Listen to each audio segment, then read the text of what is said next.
No evidence was given for this claim. No reason to believe it was given. All we are given is, well, maybe it's true and you can't absolutely disprove it. Maybe it is conceivable. We have laws of physics that tell us how the moon moves around the earth, and they work very well. It is conceivable that there are also angels living inside the moon guiding it around in exactly the way that Newton's laws tell us. But we don't take that seriously as an idea because there's no need for it or evidence for it.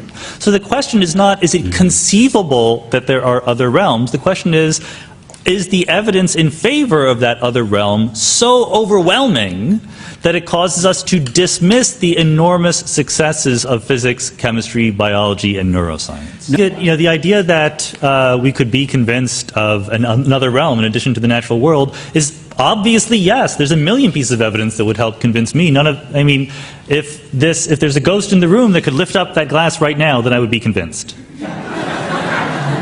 For those listening on the radio, the glass is not moving, and it never moves when you do this. And we live in a world that looks exactly like there's only the natural world. But wouldn't you really kind of like those guys to be right? Sure. Wouldn't it be great? Yes and no. I think that there's obviously advantages. I don't want to die. I want to live after I die, maybe not for infinity years, but for a few 100,000 years. I could amuse myself. So the scientific conclusion today is that the mind is the brain. If new dramatic evidence comes to light that changes that, I will happily move along with the evidence. Sean Carroll, take a crack at the same question. I think it's a great question because there's this image, like when we're teaching high school in science, that it's a bunch of facts that are absolutely established, whereas professional scientists like to brag about the fact that, like Stephen just did, that we're always skeptical and we're always ready to throw out everything. And both are true, but because there's some intermediate ground.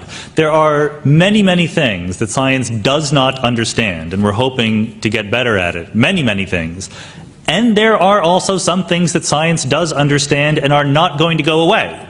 This table is made of atoms. We will improve our understanding of what an atom is, what the elementary particles and fields are that make it up, how they interact. That is not finished yet. We can do better. But a million years from now, our best scientific understanding will still say that the table is made of atoms.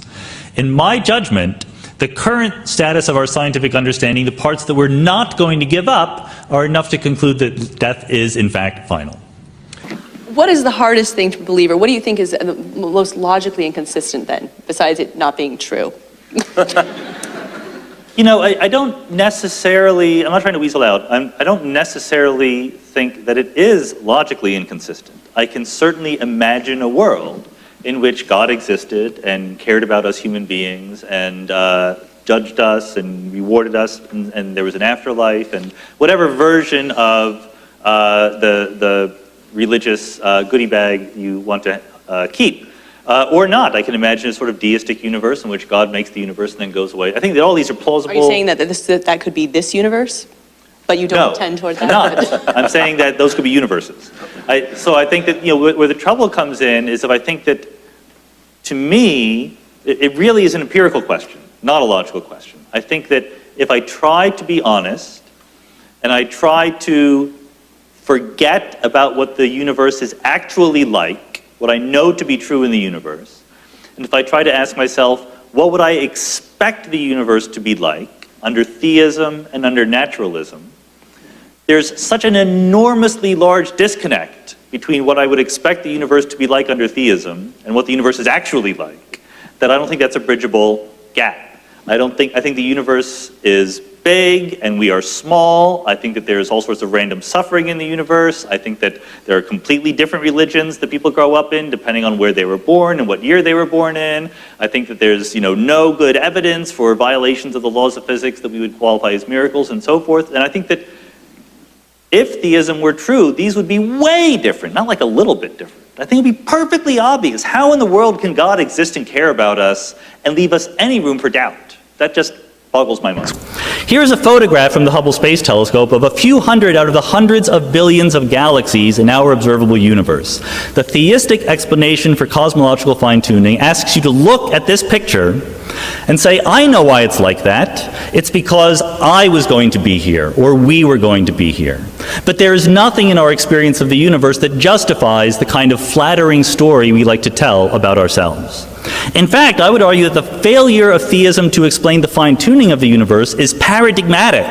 It helps understand the other ways in which theism fails to be a better theory than naturalism. What you should be doing over and over again is comparing the predictions or expectations under theism to under naturalism. You find that over and over again naturalism wins. And I'm going to zoom through these. It's not the individual arguments that are important, it's the accumulated effect.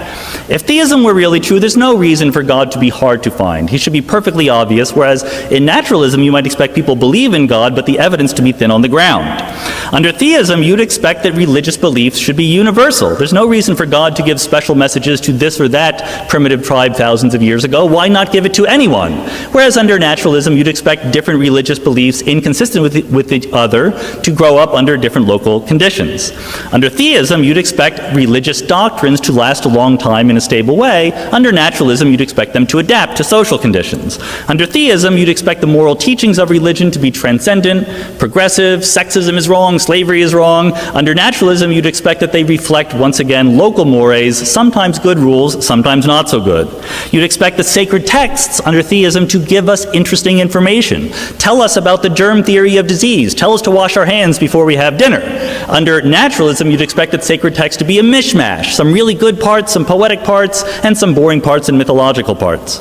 Under theism, you'd expect biological forms to be designed. Under naturalism, they would derive from the twists and turns of evolutionary history.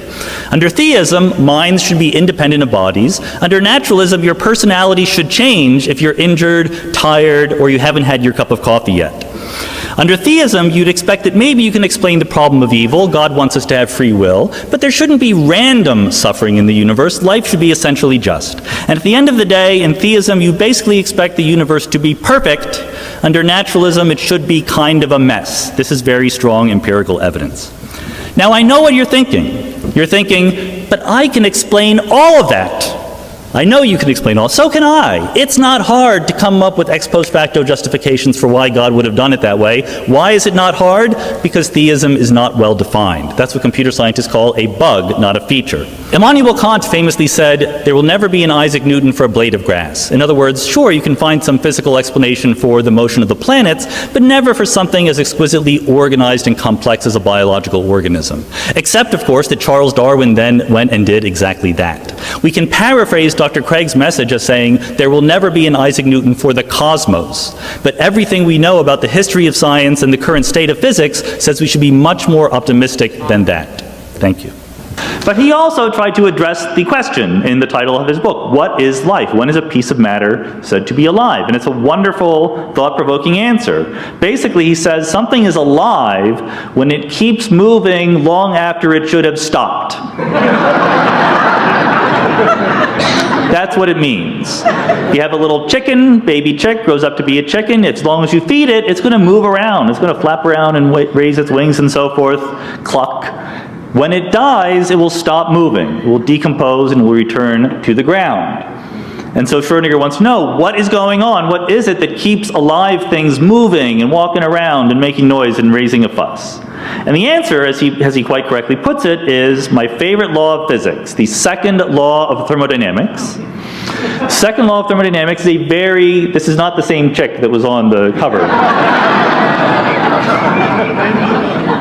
Death. What can you do? The second law of thermodynamics is the law that says that the entropy of the universe, or of any closed, isolated bit of the universe, increases as time goes on. Entropy is simply a measure of the disorderliness, the messiness, the chaotic nature of stuff. If you start with an unbroken egg, it is easy to break the egg. That makes it more disorderly and disorganized. It is easy to turn that broken egg into scrambled eggs. Again, more disorganized. It is very, very difficult, and would never happen by itself, to take the scrambled eggs and make it back into the pristine form of an unbroken egg, Humpty Dumpty notwithstanding. So this law is very, very profound, and it captures people's imaginations at a sort of social and personal level as well as a scientific level.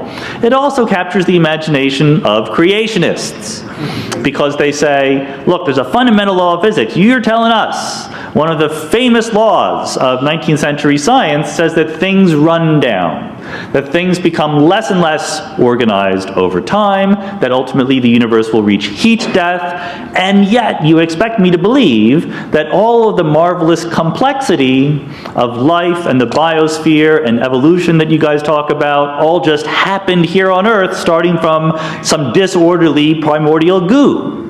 How is that possible? Now, there's two answers to this. One is the simple and perfectly correct and short answer, which is isolated systems, we said. And the Earth is not an isolated system. There's a little story you can find on the internet. I'm not sure whether it's true or not, but it's a creationist saying, you know, the physicists always say the Earth is not an isolated system, but that can't be right, because if it were, there would be a giant glowing ball of energy in the sky. Here's a picture I took of the Big Bang. This is right after the Big Bang, 1 second. And now sometimes you will see the Big Bang, which happened 13.8 billion years ago, portrayed as like a bright dot in a black background, and that is completely wrong. That makes you think that the Big Bang was an event with a location at a place in a pre-existing space-time, which is not right. The Big Bang is the whole universe coming into existence. So this is what it would have looked like if you were there 1 second after the Big Bang. It was hot, it was dense, it was smooth, it was the same everywhere, it was shining with the brightness of, I don't know, some really bright thing, the whole universe. As time goes on, here's a snapshot, and this really is a photograph, 380,000 years after the Big Bang. This is the moment when the universe became transparent. This is an image in the cosmic microwave background, the leftover radiation from the Big Bang. And what you're seeing now is the gradual formation of structure. The universe is growing increasingly lumpy and inhomogeneous. The blue spots are a little bit emptier, the red and yellow spots are a little bit heavier, a little bit more dense. And if you let time go on, gravity increases the contrast knob of the universe, and we get this wonderful, beautiful picture of galaxies and stars and superclusters. And this is the Hubble Ultra Deep Field. This is now about 10 to the 10 years after the Big Bang. One of the iconic and most beautiful images that human beings have ever produced. If you point your telescope at a blank spot of the sky and you open the shutter on your camera, then this is what you will see as long as your camera is hooked up to the Hubble Space Telescope. This is what you will see. We live in a world with hundreds of billions of galaxies, and who knows how many conventions are going on with extraterrestrials fighting to keep church and state separate in their local environment. And very often it ends here. The story you're told of the universe ends here, but this is not the end. The universe will continue to evolve, even after we're not here. Here's a picture of the universe 1 quadrillion years after the Big Bang. That's because ultimately the stars will burn out. About 10 to the 15 years after the Big Bang, the last star will stop shining. We'll have nothing in the universe but cold rocks and black holes. I know. But even that will not be the end, because all those rocks, those planets, those dead stars, those comets will fall into the black holes. And Stephen Hawking in the 1970s taught us that black holes do not last forever. Black holes give off radiation. They will evaporate. They will eventually disappear. That will take 1 Google years, in the good old-fashioned sense of the word Google before the search engine took over. 10 to the 100 years from now, the last black hole will have evaporated and will be nothing left but empty space. And our best current model is that empty space lasts forever, infinity years into the future. So that's the history of the universe. So here's a picture of the history of the universe, and I want you to notice something about this picture. Entropy increases as the universe expands. So on the left, soon after the Big Bang, the fact that the universe was very smooth is actually, in that physical circumstance, a reflection of the fact that it's very orderly. It was so dense and the gravity was so strong that keeping everything smooth is a very, very rare and finely tuned state of affairs. Entropy grows as the universe expands, structure forms, stars shine, people live and die, and eventually you reach empty space, which turns out, if you go through the math, to be a very high entropy state. But complexity, the organization of the stuff that is going on, is a completely different thing. than entropy. On the left, in the beginning, the universe was a very simple place. It was just hot, dense, and smooth. At the end, a Google years from now, the universe will be a simple place once again. It will be empty space. It is in between, when the entropy is increasing from low to high, that the universe becomes complex, that it forms planets and stars and galaxies and living organisms. And that behavior is not an accident. That is a universal kind of thing that complexity does. Entropy just goes up, but complexity first goes up and then fades away once you approach the final state, which we call thermal equilibrium. So the right answer to the creationists is that it's not only is it allowed by the second law of thermodynamics that complex structures like living beings arose here on Earth, but the reason why complex structures like living beings arose here on Earth is because of the second law of thermodynamics. Yeah, I think there has been progress. I think there's been progress in theology and in philosophy. In theology, what greater progress could you imagine than figuring out that God does not exist? You know, that's a certain kind of progress that is quite concrete. In philosophy, you know, I think that one of the single biggest mistake that scientists take when developing an attitude toward philosophy is to judge philosophy by how useful it is to science. Mm-hmm. It's a different realm of endeavor. So, you know, I think it's unfair to philosophy to say, well, what has it done for the typical working scientist? Now, as a matter of fact, to me, who is an untypical working scientist, philosophy has been very useful. I've gotten a lot of ideas about philosophy of physics from philosophers of physics, because there's a very specific kind of philosophy of physics that is more or less indistinguishable in its goals from just doing physics, right? It's just that philosophy departments are a little bit more sympathetic to foundations of quantum mechanics, statistical mechanics, or for that matter, cosmology. Right. So I think that, you know, we're all trying to figure out how the universe works in a fairly intellectually similar way, but there's a slight difference in what department you're in. So I think that's just completely irrelevant. But, you know, there's also progress in good old-fashioned philosophy. There's progress in moral and ethical philosophy. There's progress in metaphysics. So, you know, the progress is harder to judge and harder to make, but to say that there's no progress is just to not pay attention very carefully.